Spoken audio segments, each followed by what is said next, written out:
You're about to watch a great interview on TYT Interviews. If you want to watch them live, members are the only ones who get to do that. tytnetwork.com/join. Become a member. Enjoy the interviews as they happen. Hey TYT, this is Malcolm Flesher on TYT Interviews. Thanks so much for watching today. I have an exciting interview for you. I'm excited to do it.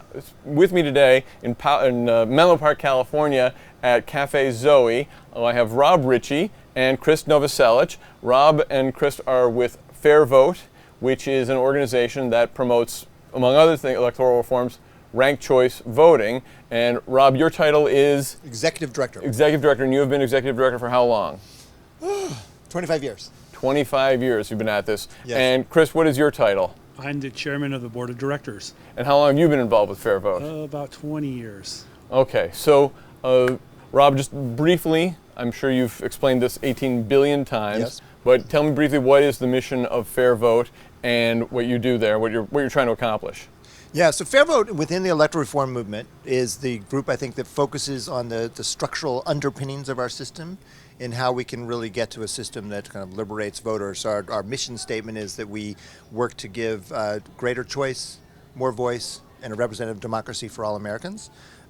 For us, one of the key ways to achieve that is ranked choice voting, but over the years we've had a role in a number of other key reform ideas, the National Popular Vote Plan, automatic voter registration, getting 16-year-olds registered to vote early, and sort of other ideas that essentially are all designed to respect every voter, respect every vote, increase participation, increase the meaning of our votes. Well, that's weird because I've never heard anybody complain about our electoral system in any way. Never. Everyone right. I know is really, really happy with it, so it's curious. I should mention also, before I forget, that Chris, I'm sorry, people forget this about you. You were also in a rock band of some sort at some point? I'm in Giants in the Trees. Giants in the Trees. Yeah, we had a lot of people came out to this event today. There must have been a lot of Giants in the Trees fans. Giants in the Trees fans, yeah. Yes. So Chris was the bass player for Nirvana. Nirvana is also a member of the Rock and Roll Hall of Fame. Right, yeah. And is I believe the first Rock and Roll Hall of Fame. No, John Densmore was also on TYT Interviews, and I'm sure he is. Oh, John's great. I know John. So we've had. He's one of my heroes. So this will be part of our John TYT Densmore of Interviews. the Doors. Yeah, the drummer for the Doors. Yeah. No, and Chuck D also. I'm sorry, he's in the Rock and Roll Hall of Fame. Yeah. I think so. We'll do a series. We'll have an interview Public Enemy. series. And we should put a band together right there because I'll be on bass. We have John on drums and Chuck will like rap. I'm sure it's not a bad idea. Actually, no, seriously. Yeah, yeah. And you guys are all political too. Yeah. So if you want to find out Chris' story, he did an interview with Cenk about 3.5 years ago on TYT Interviews. You can look for that, and he tells his whole story about Nirvana and how his childhood and all that. So that's great. So we're not going to talk about that today, though. We're just going to talk about FairVote and electoral reform in the United States. And why don't you tell me what you're doing in the Bay Area today and the past week, what you've been doing here and why you're here. So go ahead. Yeah, Chris, well, I came down for, there's a ballot measure in Santa Clara, California for ranked choice voting, proportional representation as a solution to problems with the Voting Rights Act. And I think it's a great solution because it gives voters more choices and more voices, and it doesn't lock voters into exclusive districts that are drawn by political elites. And that's the power of ranked choice voting. It's about sovereignty and it's about self-governance. So why don't you briefly explain, if possible, what ranked choice voting is and where it already has been instituted in the United States? Yeah, ranked choice voting was conceived in like the mid-19th century in England by John Stuart Mill and this barrister Thomas Hare. And so it really spread in English-speaking countries as a form of proportional representation where, like on the continental Europe, they'd have party-based systems in like Ireland and Scotland and Australia. And the United States and Canada over the years have adopted this version of ranked choice voting. Basically, it's called the single transferable vote. You get a ballot and your candidates are listed on there, and you have this feature where you could rank them in order of preference. You put a number 1 by your favorite, number 2 by your second favorite, number 3 by your third favorite. That is so complicated. It's so complicated, yeah.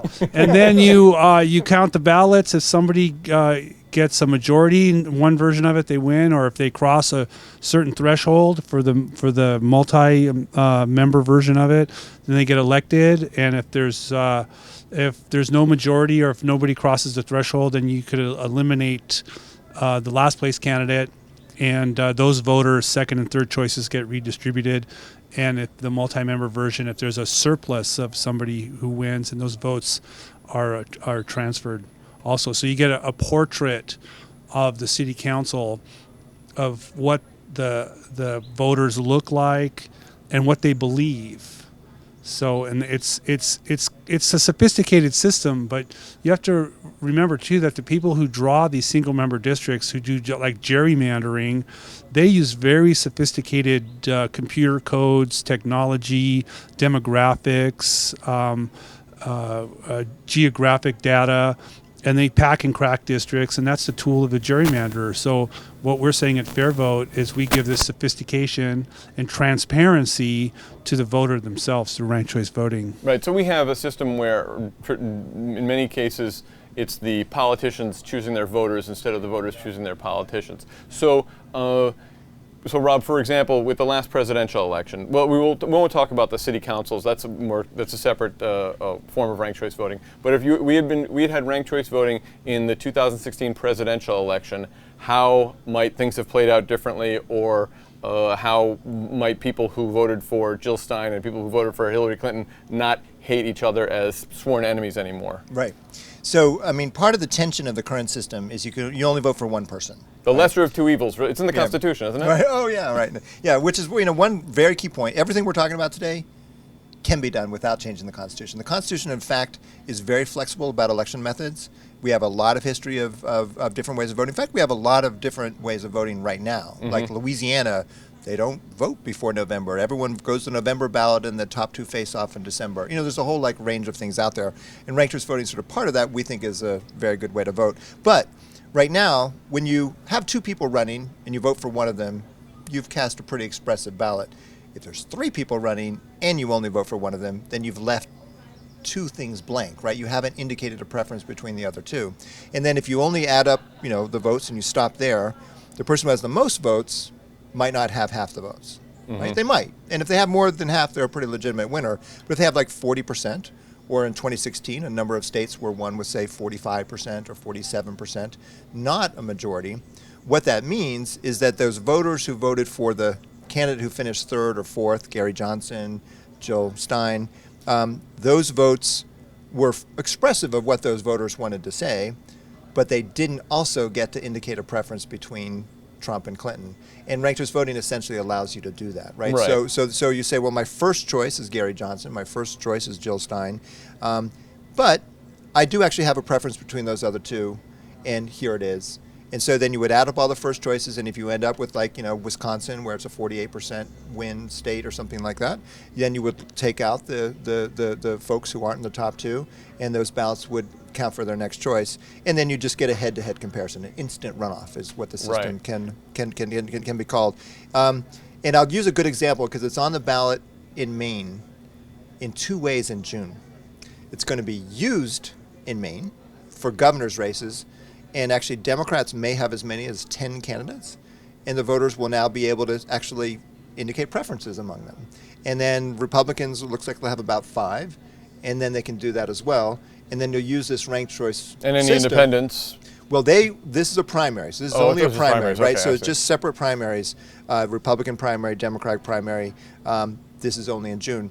But quite a significant use of it. But they'll also vote on whether to keep it, and keep it for all future primaries and for the U.S. Senate and U.S. House races come November. And so then, like when Angus King is running as an independent in November, there can be a Democrat, there can be a Republican, there can be a Green, there can be a Libertarian. And then the winner, as you were pointing out about sort of the tenor of the campaign, has to learn to be appealing as a second and third choice, as well as it's most important to get that first choice, but you also have to learn how to speak to other people and not just engage in flaming other people. But you wanted to add to that? Yeah, I wanted to add about the 2016 election, and there are serious allegations and credible evidence of foreign manipulation of social media of the election. And so what those interlopers did was hack our plurality vote system.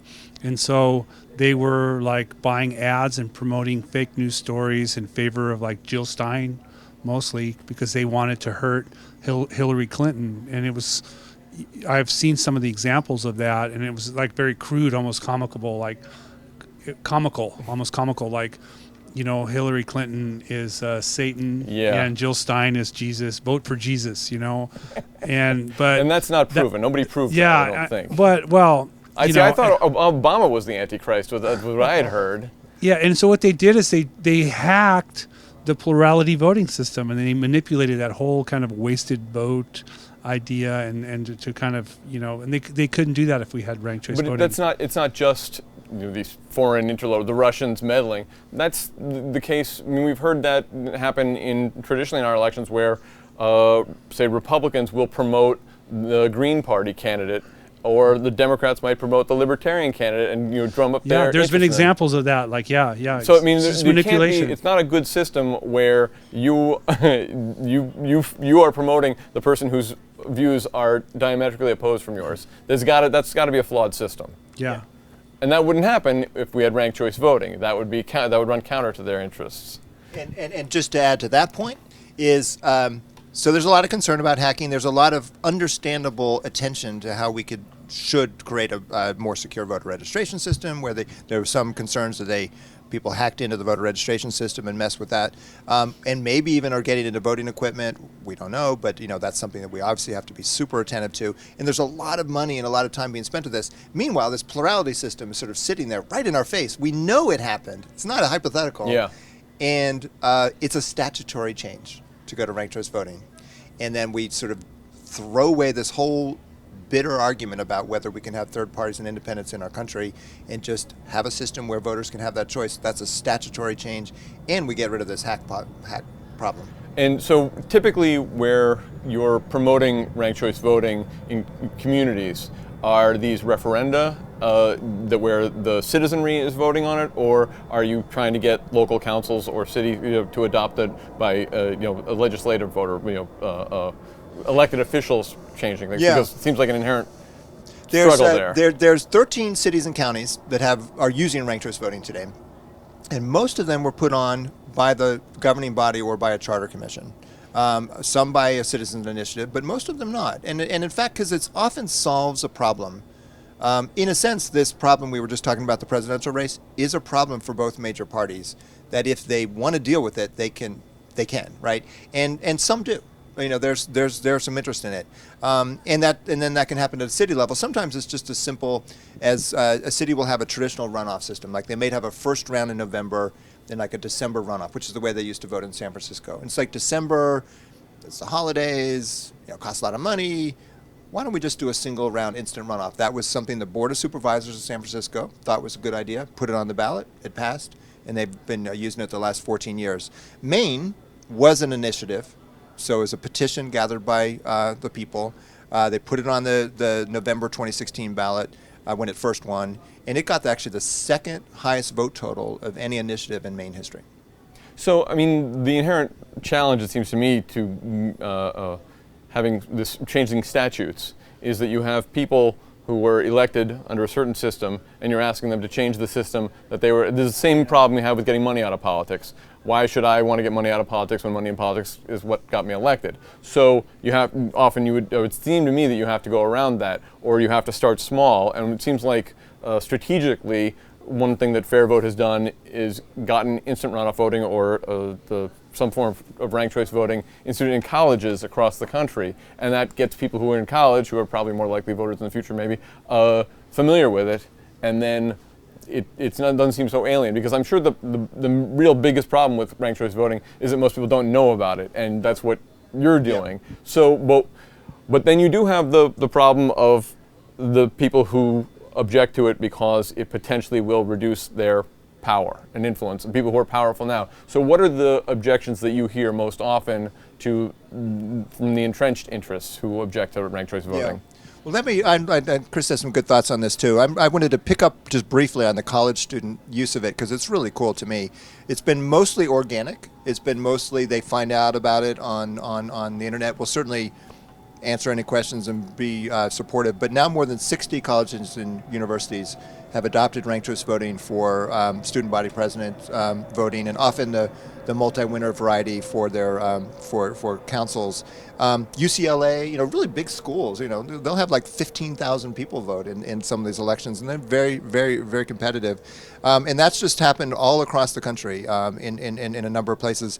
And you get a lot of uses of it. It's a kind of a confusing terminology, or it has a lot of names. It's not, so like preferential voting or ranked choice voting or instant runoff voting. It sometimes passes in these different ways, the alternative vote. But the Oscars, for instance, use ranked choice voting. Hair Clark. Yeah. These two Australians that came up with. Oh, right. One was UK. But anyway. So it's actually used sometimes and people don't even realize it's the same thing, but it's a different name. But the Oscars use it to pick Best Picture for all their nominations. It's in Robert's Rules of Order, and you got like lots of associations, like the American Chemistry Association or whatever that is using this. So there's that level of use, very tested, very proven. We know it works. Now, one reason we started locally is we were sort of pushed there because we didn't have the election administration machinery that could easily put it in place. And it's very difficult in our country to kind of just have machineries be changed. It's like a private industry that runs our elections. They make money off of it, and it's not very responsive to market pressure. It's kind of a weird regime that we've allowed to exist.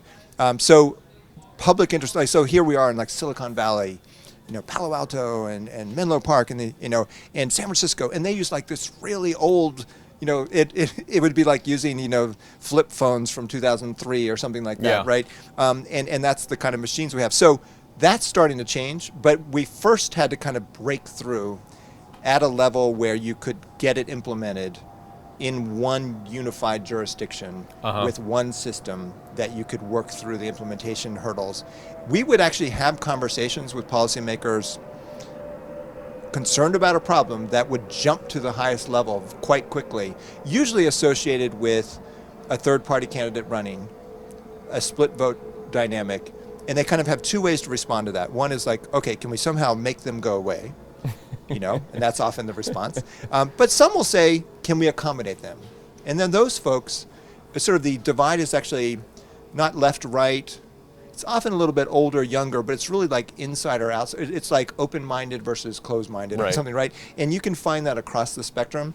And we find that, in 2008, John McCain ran against Barack Obama for president, and at the major party candidates, and both of them had been active, helpful supporters of ranked choice voting, and they were those kinds of candidates, right? They were like a Maverick or whatever, and so I'm hopeful that as this normalizes, we can find those in power ready to accommodate the changes that are just coming to our country. But do you want to add to that? That was a good answer. So besides Santa Clara, you got Maine, Santa Fe, New Mexico. They have it already, or they're voting on it? Santa Fe just used it. They actually passed it. It's sort of a nice story of citizen progress over time. They passed it in 2008. Again, the city council put it on the ballot after a charter commission recommended it. It passed in 2008, 66%. They didn't have the voting equipment ready. They arguably still could have done it, but that was sort of the excuse not to do it by the sort of city staff that didn't really want to do it. And that was sort of the status quo. Finally, they were starting to get new voting equipment next year. We knew they could do it. The city staff was saying, no, we still can't do it.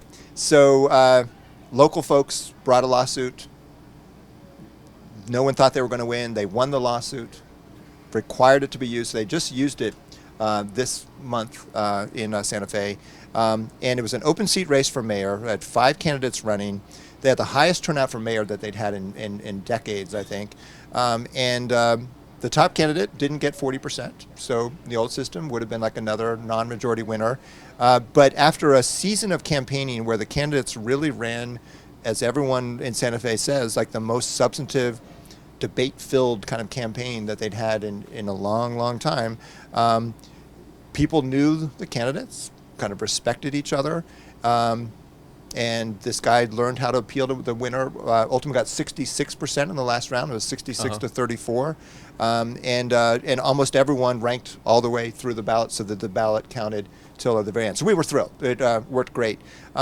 Utah, just I'm this sure week. that's like a nail-biting moment for you a little bit because you got a lot of eggs in this basket. Yes, I mean, when you don't have that many places using it, everyone's kind of scrutinizing each one, and particularly a new use. But it also was great because the voting equipment that was being used was one of this newer models, and it was election night results, smooth as silk.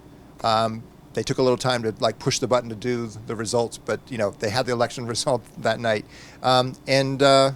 that shows what we can do, right? And we're in the modern era, right? We're in Silicon Valley with all these smartphones and Google Maps and Google Earth and whatever. And here we are.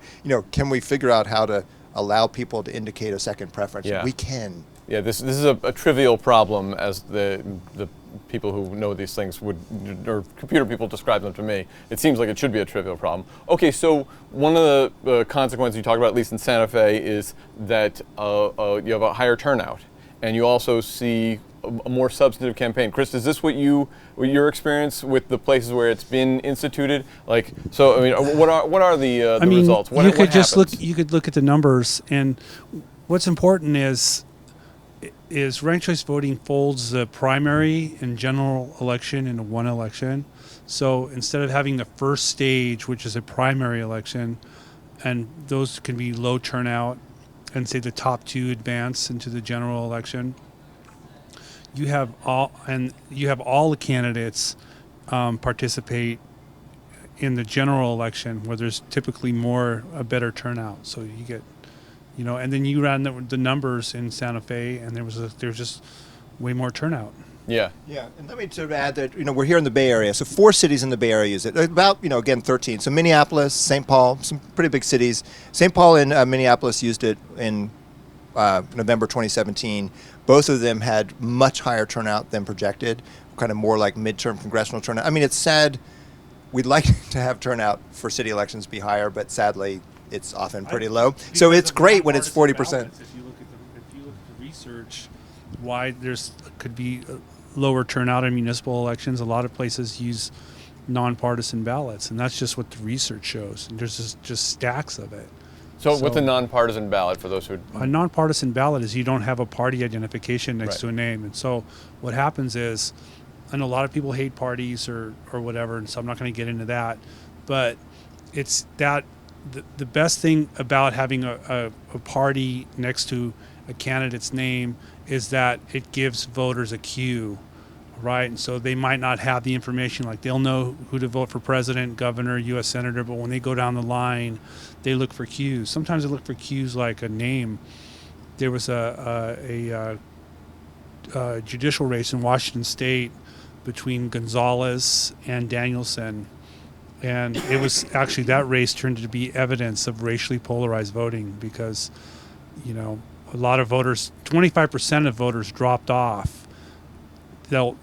It's called the exhaustion or undervote or whatever. Right. But the voters that didn't drop off had all the information they needed to choose, and that was evidence of racially polarized voting. That's why groups will hand, the NRA, I'm sure, hands out or sends their members voting guides. The SEIU. So what's happened? Well, I don't want to get into the whole nonpartisan partisan thing, but these were progressive era reforms like 100 years ago, but I can't really find anybody to tell me why, like say the city of Seattle or like why Los Angeles or San Francisco, why did they switch to nonpartisan and when? It was so long ago, but I don't know. Yeah. I mean, it's an interesting history. Part of it, so the move to say nonpartisan ballots and even having directly elected primaries, which seems so normal in the United States, but actually we're the only country in the world where the government pays for nomination contests. And there's sort of a part of that, it's like, well, good, there's higher participation in these nomination contests. However, it's a concession that general elections don't matter. It's like, the only election that's going to really matter is going to be this choice of the nomination, so let's democratize that. Versus, can we figure out a way to democratize the November election in general, so that cities are often pretty one-party, so when they're partisan, winning the primary is usually the dominant feature. But if we had a system where you could have competitive choice and partisan elections. But I was just going to, I'll say briefly about the Bay Area, because there's these 4 cities. There's 53 offices that are chosen with ranked choice voting here. And some really interesting patterns, but one is it's a diverse area of the country that's been reflected with a real diversification of who's winning and losing. And part of that is you get to run in one election, so it's not a long campaign season. I mean, it's longer than maybe it could be, but it's just one election.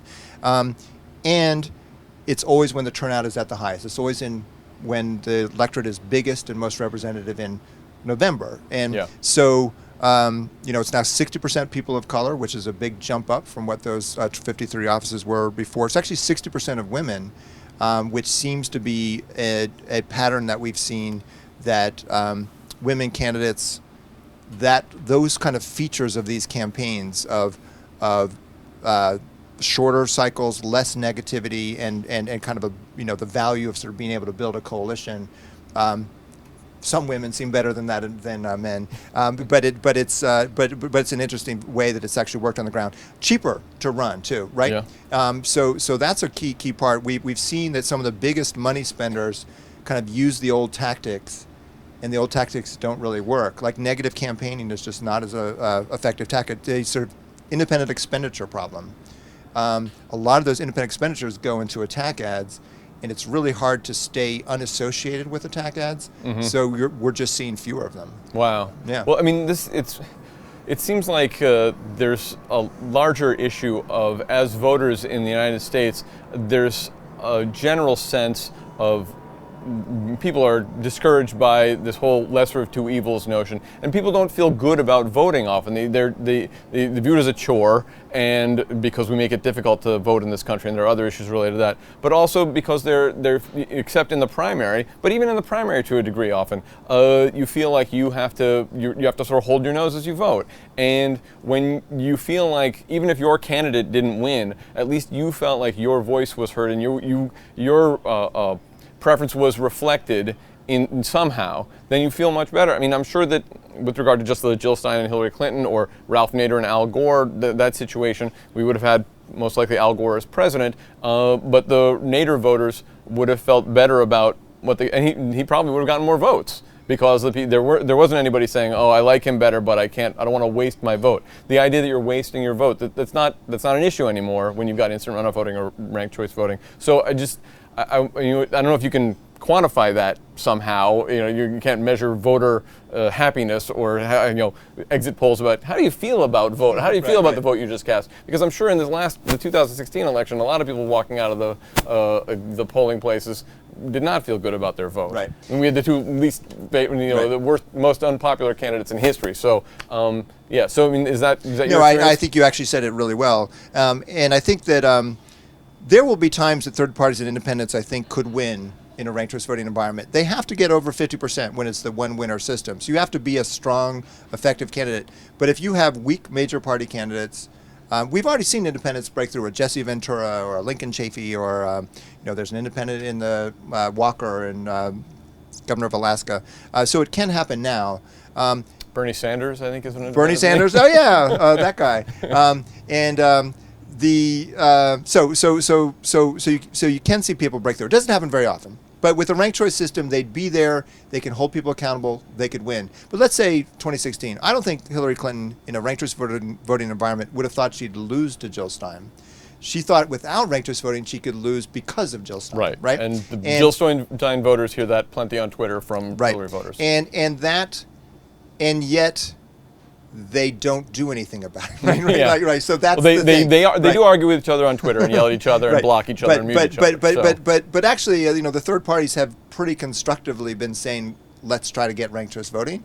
And I think you're seeing some major party people joining. There's a lot of major party backers in some of the different places that are doing it.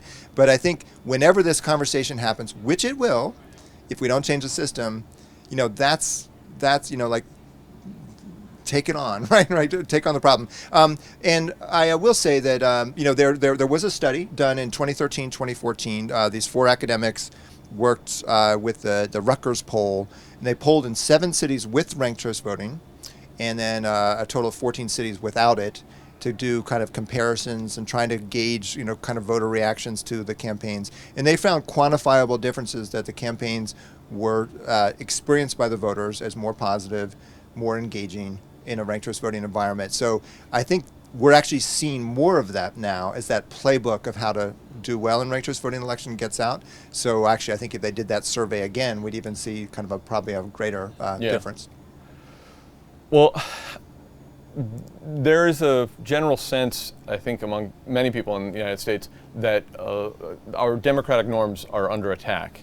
And this seems to be a solution to some of those, but not necessarily to all of them. It's not a panacea to solve all of our voting problems. But too bad. I wish it were. But does FairVote take a stance on motor voter bills or the voter ID laws or moving election day to weekend? That's really not the scope. We do proportional representation and ranked choice voting, and we are a nonpartisan group. And so we have Republicans. We work with Republicans, Democrats, Libertarians, Greens, Independents, and what's going on in the United States is there's this polarization, and there's just so much partisanship, and I think that comes out of our binary choice that we're forced on by the major parties that are there's no competition. And so what they do is they differentiate themselves by saying, hey, the other side's bad, we're the good guys, and the other side says, and so they do all these tribal politics. Yeah. And they don't really offer any solutions because that wouldn't really help them. And so they're soft money machines, really. They sell access to the legislature. And in the meantime, people are just, the United States is really polarized, and it's affecting everything, it seems like. But it seems like what you were talking about fear inside and loathing. Is that's a response to incentives. I mean, our system incentivizes the response. They're only doing that because that's the best way for them to gain power and maintain it. And so, if we had it in 2016, I was really disappointed they wouldn't let Jill Stein or Gary Johnson debate. I mean, is that democratic? And so I think that came back to haunt Hillary Clinton, because Gary Johnson he's a conservative in some ways, but he's, mainstream, but he's a fiscal conservative, and he was a good alternative to Trump. And he could appeal more votes off Trump if people would have saw him that he's a decent person, right? He's actually a good, decent person. I worked with him. So, but voters didn't get to see that. They just got the donkey and elephant show. Yeah. And it was, it was wrong. Well, I mean, it was wrong to have that, and that people accepted that. And that just came back to haunt Democrats. And so she made some poor choices. And then Democrats want to talk about, democracy or, foreign intervention in our democracy, but we can't have a multi-party debate for president of the United States. I think that's an atrocity. And I just wanted to point out, just sort of to echo Chris's point, but just sort of point out a contradiction, right?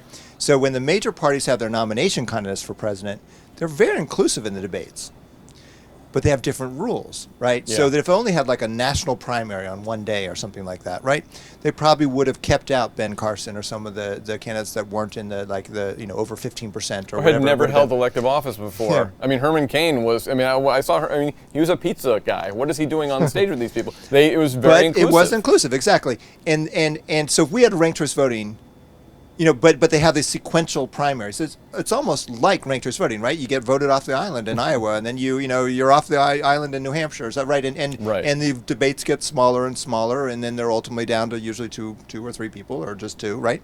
So it's really almost like a kind of ranked choice voting contest. But very complicated and expensive. Very complicated and expensive, right? As you know. But if we general election had ranked choice voting, I think it's highly likely the debates would be inclusive, because that whole tension about the role of the third party candidate wouldn't be there. It's sort of a special of interest to us. Our one of our founders and longtime chairs was John Anderson, who ran for president in 1980, and that was sort of the start of the Ligawin voters used to run the debates, and they said, John Anderson, he's on the ballot in all 50 states. He's polling over 15%. He's polling well. And they wanted him to be part of the debates, and Jimmy Carter wouldn't debate him. So they had one without Carter, and then they kicked Anderson out.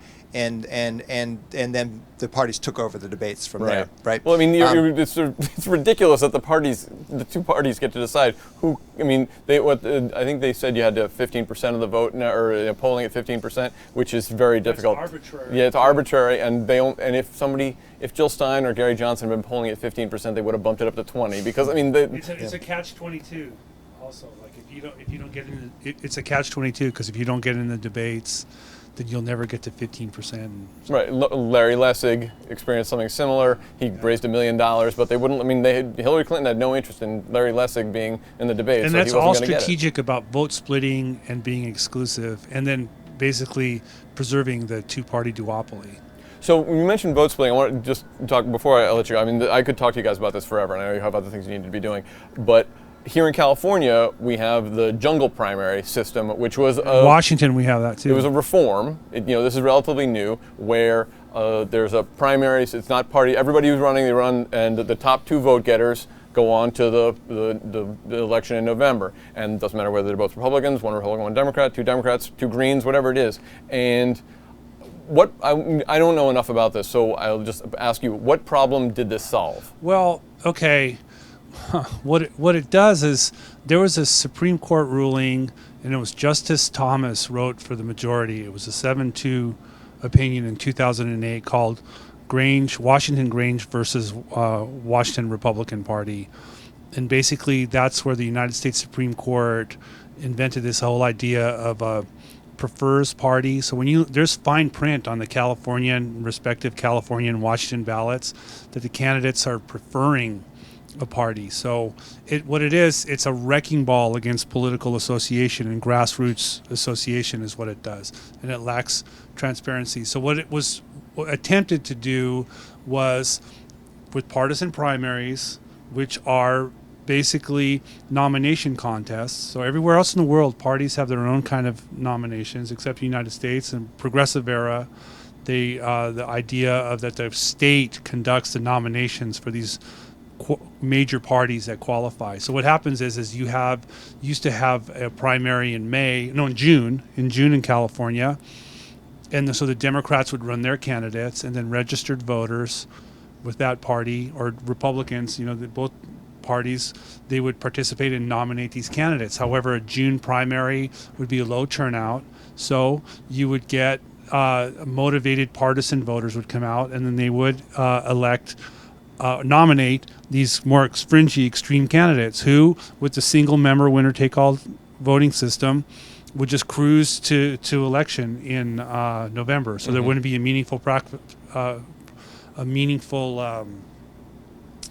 election. So what happens when you have the prefers party, this like ballot disclaimer, you could have, because it's not a nomination, it doesn't matter which candidates, because they're just preferring the party. It's really kind of like an insurance policy. It's the fine print. Yeah. Is what happens. So you can have two candidates from the same party advance, okay?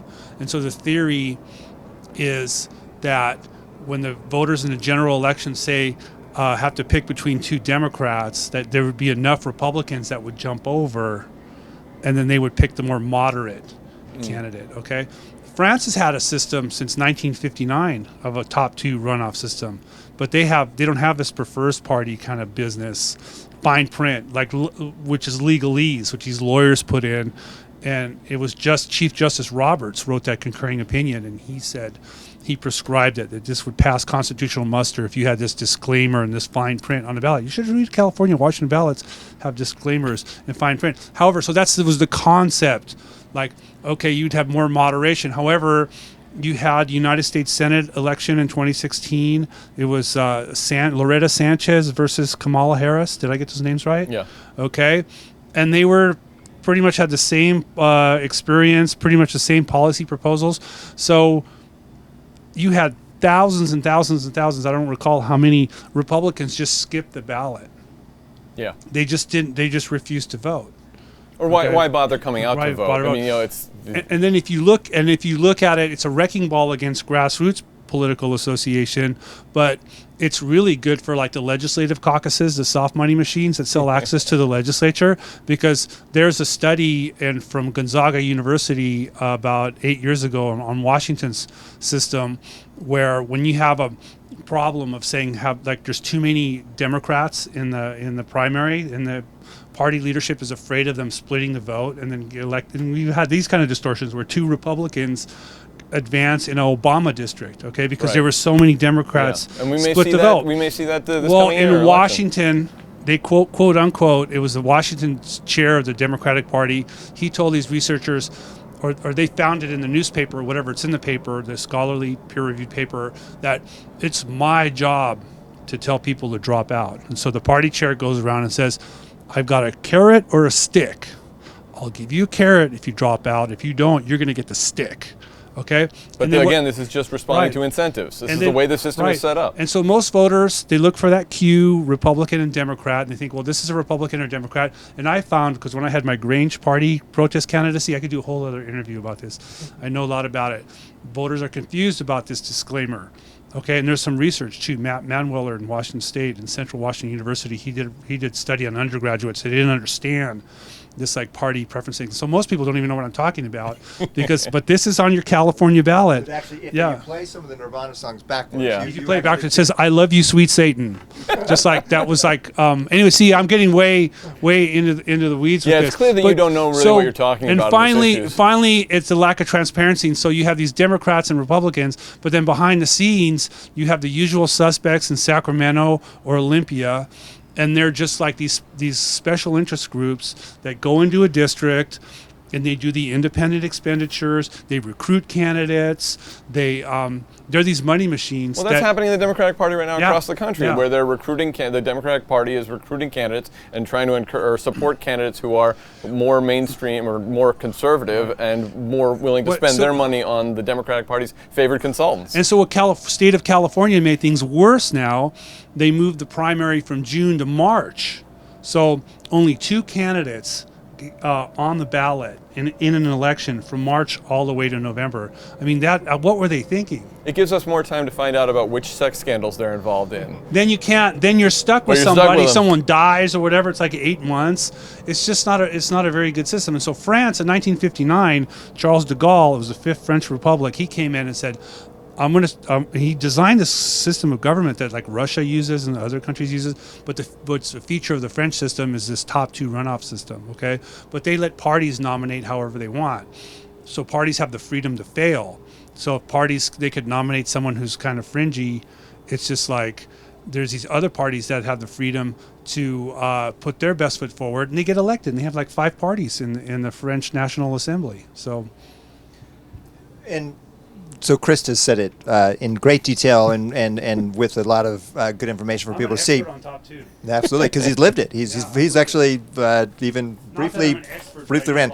But I do think that part of you said like what problem did it address, and I think Krist articulated that well. But just to reiterate that the old system it replaced ain't that great either, right? And so we actually often work as collaboratively as we can with people pushing other structural reforms. We try not to say, hey, our way is the only way to go. And I respect a lot of the people I respect the people who are trying to get top 2, because they're often trying to get to a system where voters have more choices and more voters are part of that, right? And it's a gateway drug. There is an argument. There is an argument that it does that, and there's different ways you can do it too. Like I think the March-November cycle is pretty nutty. But just to be like, I wasn't poo-pooing top 2. But can I just say, I was not poo-pooing top 2. I said, they moved it to March. In Washington, our primaries in August. That's better, okay? And that how California should be. Should move the primary to August. And have it more like a... and they should get rid of the prefers party and just have pure political association, because that's the moderating effect, and that's what Charles de Gaulle wanted in the 5th French Republic is a top 2. When you have runoffs, so this whole prefers party is more of a wrecking ball against association, political association, grassroots association, and I think that's causing more problems. And it's this level of complexity that's not really serving the idea of what these reformers want to do. And then perhaps, California could follow France, and so you have an election in November. Then if there's no majority, then the top 2 just run off at a later date. But if there's a majority, they're elected. Yeah, and that's what I was say. That's what they do in Louisiana, which essentially is like a top two system. Yeah. Except everyone gets to go to the November ballot, right? So you get the third parties, you get the independents, you get the insurgent candidates there, and then they have a pretty quick runoff. And the runoff. What is the turnout for runoffs that they have? Because it's a December election. After the election season is over, that's the downside, right? It's not going to be nearly as high. It seems like these are all problems that are easily solved with just having one day, and we'll do it all at once. Right. Ranked choice voting. Ranked choice voting. But there's ways to kind of middle ground. Like, so one idea is to take top two and at least advance maybe 4 or 5, right? So you have a more winnowed field. You got a second look, and ideally pretty close together. You have more of a range of choice, and then use ranked choice voting. Then another idea that some of the top two people have, just to say that we're sort of looking at ways for, again, common ground, is like a state like Oregon. At this point, about half of the registered voters, they have automatic voter registration. Mm-hmm. Good idea, getting very bipartisan support. Something that we had a role in kind of getting that out as an idea. But almost everyone who's getting registered automatically is getting registered as an independent, because you can't automatically put them in a party, right? Right. And if you're unaffiliated, you can't vote in a primary. So they're actually up to about half of the voters can't vote in their primaries because they're closed primaries. So another idea would be to say, well, let's add a public primary, sort of a primary that anyone can run in and anyone can vote in, be a contest. Because you can get on the November ballot without this, but this would be a way that you could have a contest, all those voters could participate in it, and then you'd get this additional avenue to get to the November ballot, and then use ranked choice voting with this sort of additional, regular, interesting choice, along with traditional third parties and so on. Anyway, so there's ways that, I think some of what the top two folks are looking for are ways that I think can work with ranked choice voting. It seems like ranked choice voting, there are a number of ways of doing it. Yeah, we will wrap up. We're almost done. So as I said, I could talk to you for we'll do a separate interview just about Grange versus Washington Republican Party or whatever. Because I know you have a lot to say about that. You want to walk out. So okay, so just in terms of fairvote.org, if you want more information, what is? I mean, you both you've got to combine almost a half a century of working on these issues, and I don't know, did you think it would take this long? Or were you thinking maybe by 2000 we'll have this done and I can move on to something else? Where do you see it going now? And where is the organization focused on getting, so assuming that if Santa Clara passes it, Santa Fe has it, Maine, if they vote for it, then where do you go from there? Yeah, well, a lot of other places are moving it too. And Utah, just this week, Utah passed a bill, sent it to the governor to allow cities to use ranked choice voting with an understanding that some cities will, because actually some state lawmakers really want to sort of see it in action and then are interested in state use. So I think, there's sort of a mix of states. Georgia has all these runoff elections. They have primary runoffs and general election runoffs and land of runoffs. And Krist and I did a talk at Kennesaw State, and we had a couple candidates for Secretary of State from Georgia there who are running in the Republican primary, very interested in ranked choice voting. So we will see it advance. We will see statewide wins. We will have these implementation issues within I think a 2, 3, 4 year period. I think this sort of normalization of the idea will continue, and a conversation about, hey, can we use this for president? Can we use the nomination process? There might be 15 Democrats running for president soon. Ranked choice voting could also start looking pretty attractive.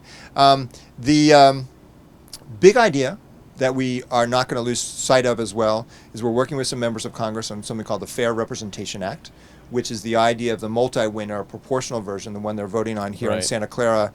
And for people who are struggling with the problem of gerrymandering, which is intense, whether it's intentional or not, that's the issue, that there's so much of the country that's just going to be gerrymandered. If we want to have elections that matter in November, this is actually the only way to achieve it, sadly. But happily for us, in the sense that this is something that we think can win, statutory. So people should check out the Fair Representation Act as kind of a goal that we can win by statute that would really just transform congressional elections. And that's the next conversation to have. It's a conversation to have now. That's the next action to take. But yeah, when I started, I was in my 20s, and I did think that things might happen faster. But it's actually been a fun ride in the sense that every year you sort of say, yeah, we actually did some good stuff. Well, I mean, both of you, thank you so much for talking to me. It's clear that this is you're passionate about this topic, and thank God you are, or else you could not do this and talk about it over and over and over and over again. But that's like one of the things I've concluded from the Bernie Sanders campaign. I mean, he's a broken record. He just says the same thing over and over and over again. But he understands the importance of it, and he's passionate about it that he doesn't seem to mind. And that's what I get from the two of you about electoral reform, specifically, ranked choice voting. Can I say something about Yes. Senator Sanders? In 2007, he testified to the Vermont State Legislature to say, change my office to ranked choice voting. And actually, the legislature passed it, and the governor vetoed it in 2008. But we could have had statewide ranked choice voting right there in Vermont, and we will. We will. Yeah, that's going to happen. Yes. It's going to happen. All right. Well, thanks so much, Krist Novoselić and Rob Richie from FairVote.org. Find out more about it on their website. There's all sorts of information. You can find out what it means not only for individual candidates but for these city council races. And it's an exciting idea, and it's a really important idea for electoral reform in this country. So thanks to you for watching at home. Appreciate it, and really look into it. It's a great idea. Thanks a lot, guys.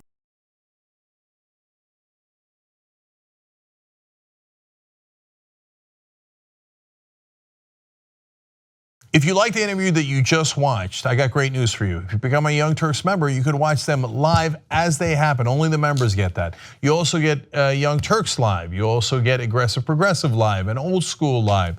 Everything is available for the members and commercial free. tytnetwork.com/join.